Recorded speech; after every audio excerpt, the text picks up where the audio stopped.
Sizler için yepyeni bir konuyla yine birlikteyiz. Bu videomuzu ödemi olanlar için çekiyoruz. Eğer siz de bunu söylüyorsanız, sabahleyin kalktığımda yüzükler parmağıma zor giriyor. Akşam eve geldiğimde bir bakıyorum ayaklarım davul gibi şişmiş. Çok dikkat ediyorum ama bir türlü şu vücudumdaki şişliklerden kurtulamıyorum diyorsanız, işte 5 adımda size vücudunuzdaki şişliklerden kurtulmanın yollarını anlatacağım. YouTube'umuza abone olmayı ve bizlere yorum yapmayı lütfen ihmal etmeyiniz.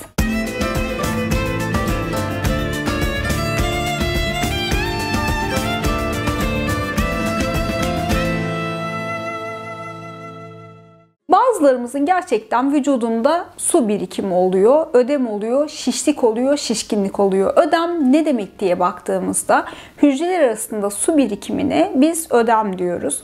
Ödemin birçok nedeni var aslında. Bunu temel anlamda ikiye ayırabiliriz. Hastalığa bağlı ödem, yanlış yaşamaya bağlı, yaşam tarzına bağlı ödem olarak. Şimdi hastalığa bağlı ödemde genellikle altta yatan bir hastalık vardır. Mesela konjestif kalp yetmezliği, böbrek yetmezliği, romatizmal hastalıklar gibi. Ve ödemden ziyade aslında bu hastalıkların klinik tablosu kişiyi daha çok rahatsız eder. Gün içinde halsizlikler, yorgunluklar hissedebilirler. Aynı zamanda bu ödemler genellikle süreklidir ve doktorun tavsiyesiyle ilaç almadıkça da bu şişlikler kolay kolay inmeyebilir. Hastalığa bağlı ödemde özellikle ayak ön yüzüne parmağımızla bastırdığımızda içeriye doğru bir çukurluk oluşur ve bu çukurluk hemen kendini toparlamaz. Bu hastalığa bağlı ödemdir. İkincisi ise yani sizin yanlış yaşam tarzınıza bağlı ödem de gün içerisinde farklılık gösterebilir. Mesela sabah daha az şişsinizdir. Öğleden sonra kendinizi daha şiş hissedebilirsiniz.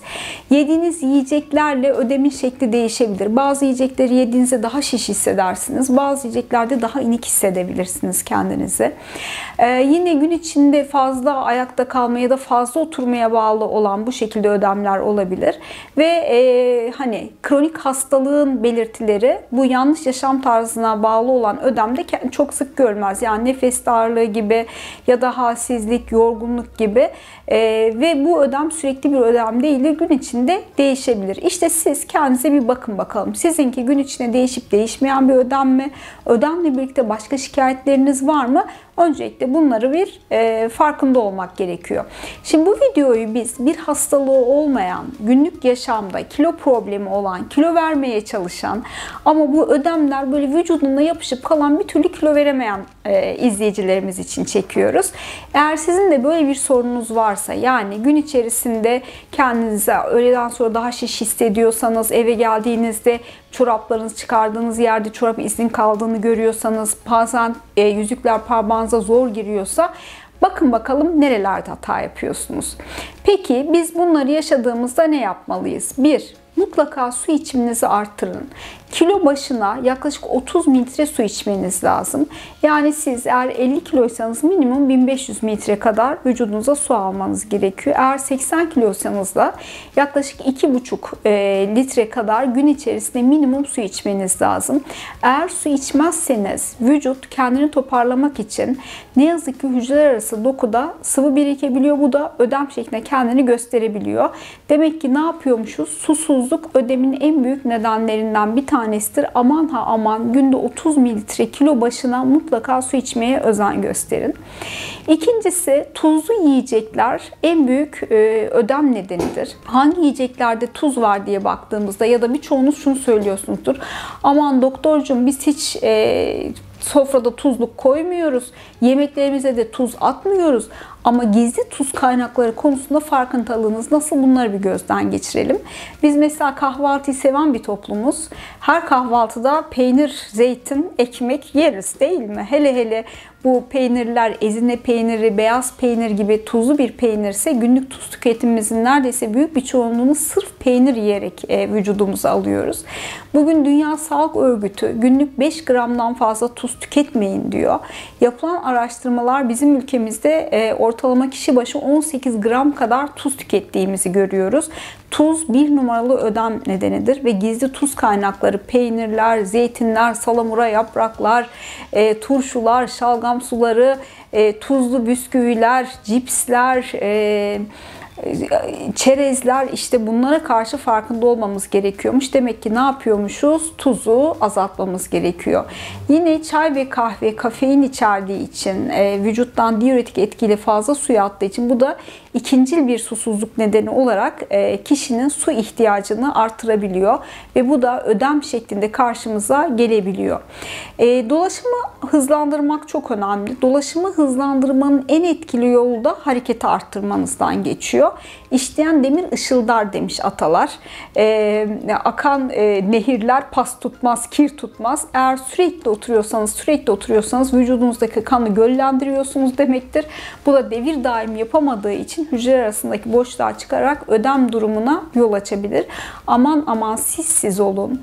Mutlaka günde 8-10 bin adımı hedefleyin ve günlük spontan hareket dediğimiz sürekli oturarak yaşamayın. Mesela televizyon seyrederken bile uzaktan kumanda değil yakından kumandaya yapın. Yani oturduğunuz koltuktan kalkın ve televizyonun düğmesini kendiniz değiştirin. Mesela tuvalete gideceksiniz, salonda 3 tur atın, öyle gidin. Tuvaletten çıktığınız 3 tur atın, öyle oturun.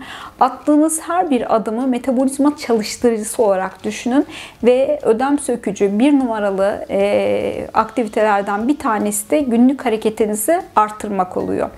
Gelelim 5. önerimize. Ne yapacağız?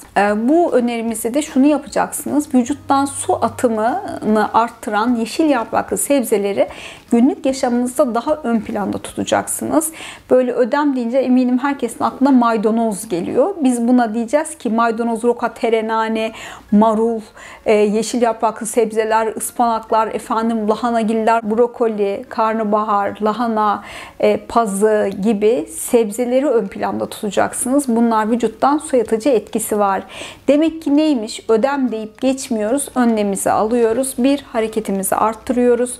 Tuzlu yiyeceklerden uzak durmaya çalışıyoruz.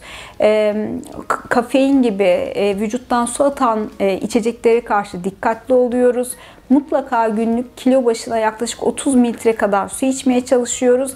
Ve yeşil yapraklı sebzeleri mutlaka ve mutlaka yaşamımızda ön planda tutuyoruz. Şimdi bunlara dikkat ettik ama buna rağmen olmuyor diyorsanız işte size bir de ödem atıcı çay tarifim geliyor. Lütfen bunu da notunu alın ve bu çayı da yapıp kulaklarımı çınlatarak içmeye çalışın. Burada da 1 litre suya bir tane elmayı küp küp doğruyoruz. Bunu bir haşlıyoruz. Bir noktada bir hoşaf yapıyoruz. Bunu kaynadıktan sonra süzüyoruz. Süzdüğümüz suyuna 1 avuç maydanoz, yarım limon, 1 tutam mısır püskülü, 1 tutam kiraz sapı, 2 yemek kaşığı kadar da yeşil çay koyuyoruz. Bunu 10-15 dakika kadar demliyoruz. Ve süzdükten sonra içerisine isterseniz çubuk tarçın ve zencefil ekleyerek afiyetle içebilirsiniz. Günde 2-3 fincan kadar da içebilirsiniz. Demek ki neymiş sevgili dostlarım? Şikayet etmiyoruz. Bazı durumları yaşayabiliriz ama bu durumları yaşamamak için hep birlikte önlem alıyoruz. Bugün ödem dedik. 5 adımda vücudumuzdaki istemediğimiz şişliklerden kurtulmak için size bazı önerilerde bulundum. Umarım bu önerilerim de işinize yarar. Notlarınızı alınız. YouTube'umuza abone olunuz. Bizlere yorum yapınız.